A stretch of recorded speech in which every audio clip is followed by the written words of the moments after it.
जी बताइए. I do lots of hair treatment and all, but then it's not working. Like, you're gonna do like something which suits my complexion, right? Actually, I don't like this color. Like, so what can we do? So why you not liking this color? It's looking very dry and more of yellow tone. It's looking orange type, right? Or Okay. yellowish.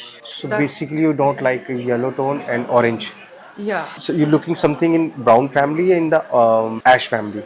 I don't want that white ash. Even I have seen my aunt doing it because I remember, like, aunt figure and all. If it's like too white. So, see, if you want more brighter and more cooler shades, you have to compromise with the dryness Oh, I because, don't want. and I think you Yeah. regular base blow dry, na? Every time you have to blow Yeah. dry. You can see this already texture is dry. If you go something in the ash family, it's give you Gonna be. very bright face, and yellow it's give you very brassy and dullness, Yeah. right? I can give you a ashy tones, but not in the whitish family. Customize something in rosy ashy browns, give you more brightness, Yeah. and the rest of the hair global is also in the cool family. It's 100% ashy tones, no yellow, no red, no orange. Customize the color according to your skin tone. Let's try something different, huh? Oh, try something different.